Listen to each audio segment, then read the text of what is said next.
c'était mon deuxième départ. J'avais déjà fait la Mini Transat en 2013. C'est sûr que j'étais pas du tout dans le même état d'esprit qu'il y a 2 ans. J'y allais plus pour les mêmes raisons. Là, j'y allais vraiment pour la performance, pour le podium, pour le côté sportif de l'aventure. Il y avait un côté stressant qui avait disparu, le côté de la découverte, le côté du solitaire. Voilà, toute cette appréhension liée à ça avait disparu, mais ça laissait place à un nouveau stress, le stress de la compétition, de bien faire, d'arriver au bout. On a l'impression qu'on est prêt, donc on arrive tous, on se dit on est prêt et tout. Puis en fait, il y a un gars qui va avoir oublié quelque chose, auquel j'aurais pas pensé. Je vais me dire, ah, faut que je fasse pareil. Puis bah moi après, je vais penser à un autre truc, du coup je vais le faire, du coup tous les gars vont dire, ah, faut que je fasse pareil aussi. Au moment de quitter le ponton, moi, ce que je me dis souvent, c'est bon, bah voilà, ces personnes-là, quand tu vas les revoir, tu seras un homme changé parce que tu auras vécu une expérience incroyable. Et une fois que le départ est lancé, il n'y a plus que la course. Enfin, moi, j'avais plus que la course en tête, je pensais à plus rien.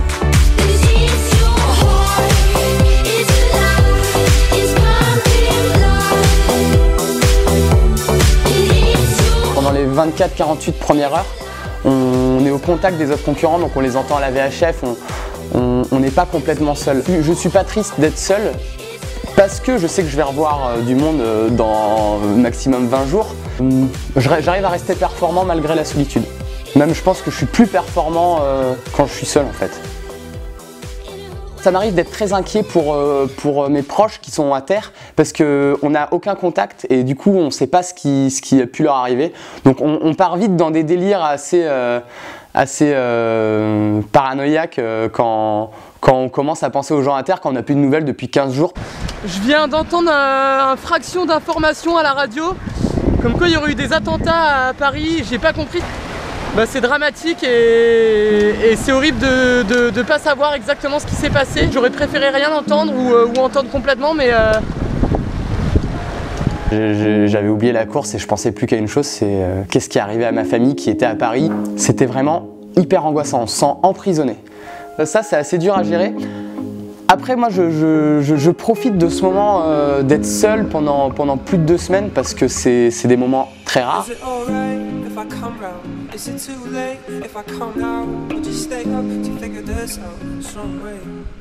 Quatrième petit matin, je crois, sur la Mini Transat. Je viens de passer une nuit absolument horrible dans les alizés portugais. Il y a 30 nœuds de vent qui vient pile de derrière, mais il y a une mer assez énorme. J'ai les voiles en ciseaux, vous voyez. Il y a de l'eau, il y a de l'eau qui se balade partout. Moi, je suis complètement mouillé. Je m'étais changé hier déjà, j'ai plus rien de sec maintenant. C'est vraiment pas la joie. C'est vraiment dur et je crois qu'au terme de classement, j'ai vraiment pas été bon là.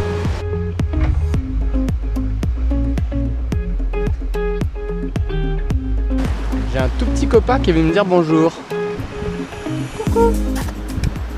Quand on vient de passer 5 jours seul et que tout d'un coup on a un petit oiseau qui sort de nulle part, qui vient se poser sur notre bateau, ben c'est juste incroyable, on a envie que ça soit notre ami. Déjà on n'a plus l'impression d'être son supérieur du fait qu'on soit un être humain, on a l'impression d'être voilà, les deux, le petit oiseau et moi, au milieu de l'Atlantique, un peu dans la même galère. On se sent vraiment vivant quoi, quand il y a une petite bestiole avec nous, c'est... Joe le Poulpix, il a fini sa vie sur mon bateau. Pour le petit déj de ce matin, un joli petit poulpe. Retourne à la mer, petit poulpe, avec tes copains. Au revoir. Au revoir le poulpe. Oh, et regardez ce qu'on a là. Oh, mais qu'est-ce que c'est que ça?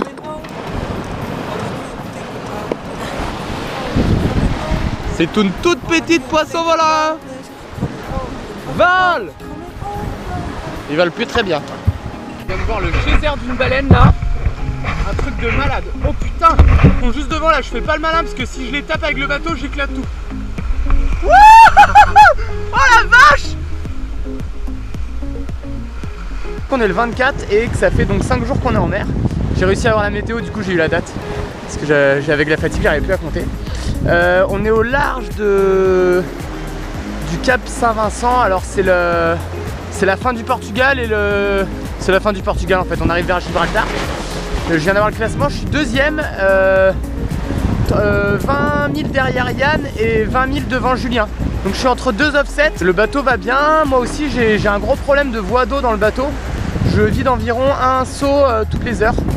Donc c'est compliqué. Donc là je vais essayer de trouver le problème. Voilà. Mais sinon c'est le bonheur, on est dans les alizés. Et j'ai des petits problèmes de batterie aussi. Il va falloir que je barre beaucoup jusqu'à la fin. Mais bon, ça c'est monnaie courante. Voilà. Il y a des moments tellement incroyables. Ces moments où tu as fait ta journée de boulot, enfin, ça s'arrête jamais, hein. Mais le moment où le soleil se couche, où la température baisse enfin et où ça y est, t'arrêtes de transpirer, où la mer est plate, ça va comme tu veux, le bateau va exactement comme tu veux, tout va bien. Là, tu te fais cuire un petit plat de pâte au poulet avec une sauce au curry et tu vas le manger assis sur le roof de ton bateau et t'admires le coucher de soleil. Enfin, il n'y a que ce sport-là qui peut offrir ce genre de moment. Et sur 90% du temps où c'est dur, c'est 10% de moments incroyables font qu'une fois qu'on a posé le pied à terre, on a envie d'y retourner, quoi. h20 du matin, le 25 septembre 2015. Nous sommes partis d'ici, nous avons traversé le golfe de Gascogne, descendu le long du Portugal et nous voilà quelque part en face du Maroc. Donc, je sais pas si j'ai fait une bonne journée depuis hier matin. On va attendre la vacation, sachant que j'étais deuxième hier. Je vais faire une petite sieste parce qu'il est 3h22 et ça tire un peu.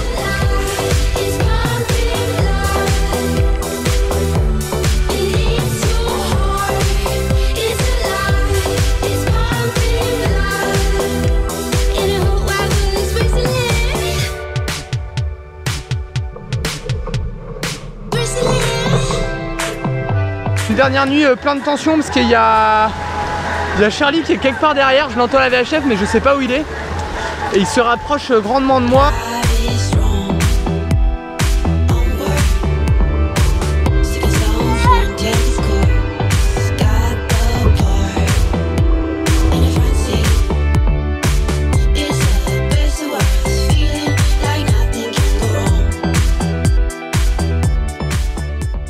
Une fois qu'on est parti des Canaries, on est dans les alizés, les vents nous portent et on n'a plus d'autre choix que d'aller en Guadeloupe, quoi. Et alors évidemment c'est un sport mécanique donc on a des avaries. Là il faut se glisser là-bas là, dans le trou, virer l'eau. Mais il ne faut pas que ça nous empêche d'aller de l'autre côté. De toute manière on n'a pas d'autre choix que de continuer d'avancer. Chaque jour il faut avancer. Donc les avaries on les gère. C'est ces 4 petites vis là.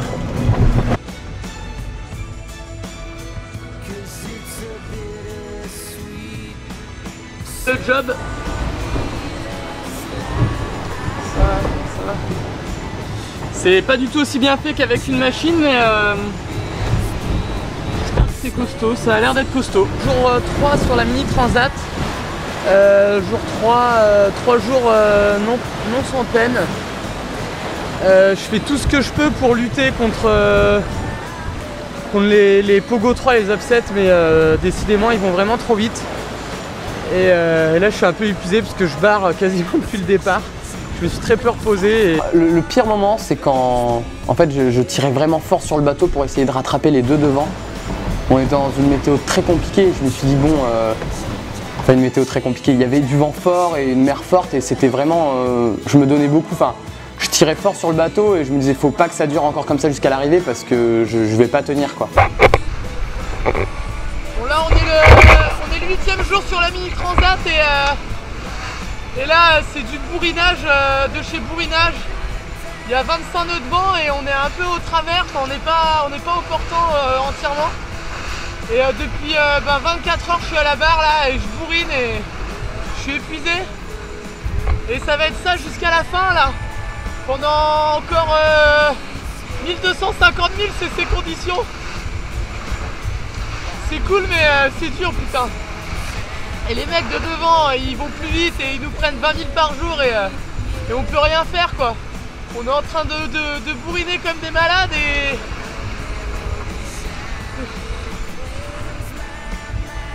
C'est pas facile. C'est pas facile mais bon c'est cool hein. Purée, c'est dur là. Je vais aller dormir un peu là, ça fait 24 heures que j'ai pas fermé l'œil, je suis cramé. Quand on part sur une mini-transat, on se dit bon, je vais pouvoir dormir au moins 1 heure d'affilée parce qu'il n'y a pas de bateau autour, il n'y a pas de côte, je ne suis pas en danger. Et là, pour la performance, il fallait ne pas dormir. Et pas dormir pendant 15 jours, c'était très très dur. J'ai un peu craqué sur la fin, mais il y avait aussi un peu moins de vent, donc là, j'arrivais à me faire des siestes d'1 heure. Mais au début, tu dors 15 minutes par 15 minutes et en fait, l'épuisement te rend dingue, quoi. T'en peux plus, t'as envie d'aller dormir. T'es tiraillé entre le fait de vouloir dormir et le fait d'être performant et ça va pas ensemble. Donc, tu pètes un câble. Bon, des journées un peu difficiles, avec petits bonbons. Quand j'ai entendu le classement et la météo, j'ai entendu qu'il allait avoir du vent fort encore comme ça pendant plusieurs jours, 4 ou 5 jours il me semble.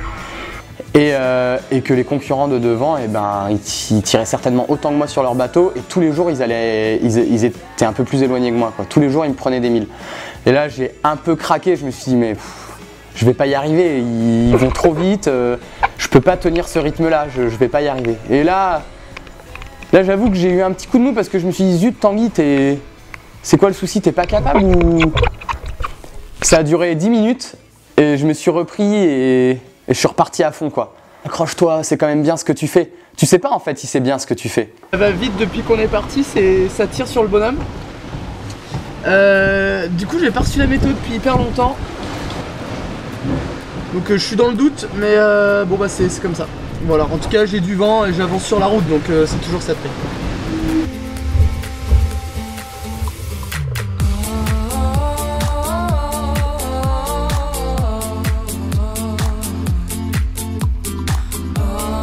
Deuxième jour sur la mini transat et je crois que j'ai fait un bord à l'envers de plus de 150 000 et c'est pas cool. J'arrive pas à savoir. On va le savoir au classement tout à l'heure, mais je suis pas sûr de mon truc là. J'ai pas bien dormi, je suis un peu tracassé. J'ai hâte de connaître le dénouement de l'histoire.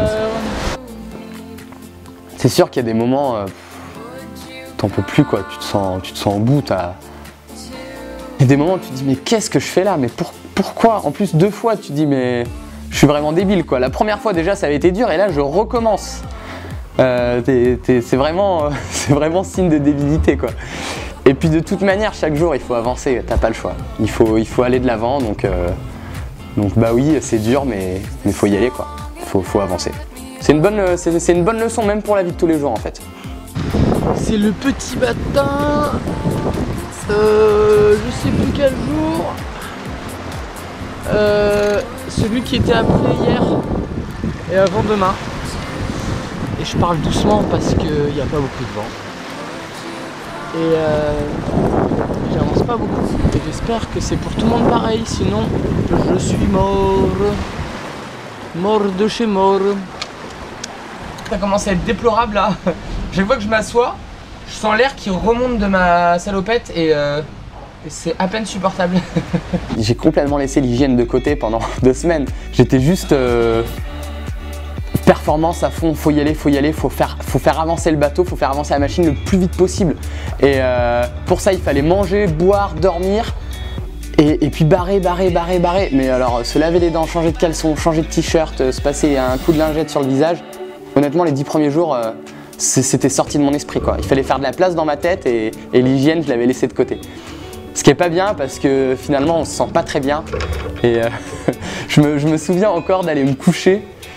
Et j'avais tellement transpiré dans la journée, je vais me faire une sieste de 15 minutes et j'arrivais pas à m'endormir tellement je collais, mes mains étaient collées sur mon corps et c'était une sensation tellement désagréable que finalement j'arrivais pas à dormir. Donc quelque part l'hygiène est importante pour la performance aussi. Je n'ai rien reçu à la vacation, un brin de météo mais pas grand chose. Un peu perdu. Bah, je vais faire la route, on verra bien. C'est la merde ou pas, je sais pas.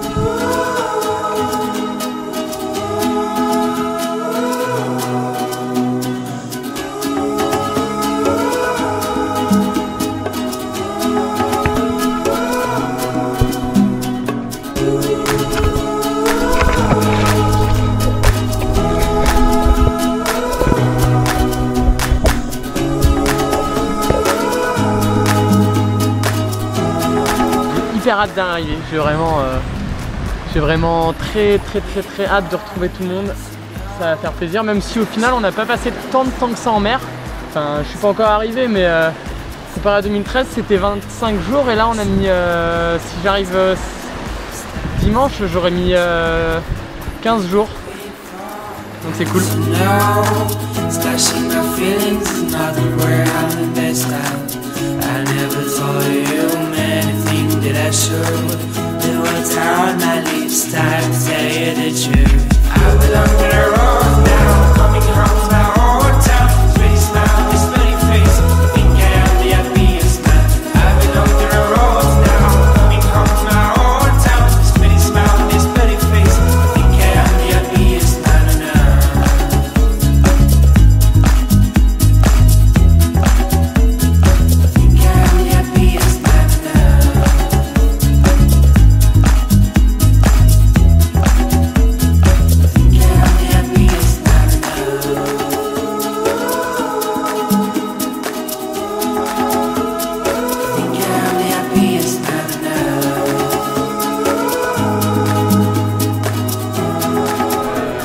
Course de malade, je suis super content d'être arrivé, les conditions hyper dures, mais enfin très favorables mais vraiment très musclées, et donc c'est pour ça que ça a été très vite. Au début je me suis dit bon ils partent, bon la route est longue, je vais pouvoir revenir, et puis avec la météo je voyais qu'ils allaient faire que partir, du coup j'ai décidé de bourriner aussi pour essayer de tenir le rythme. Je devais vraiment tirer très fort sur le bateau pour tenir le rythme.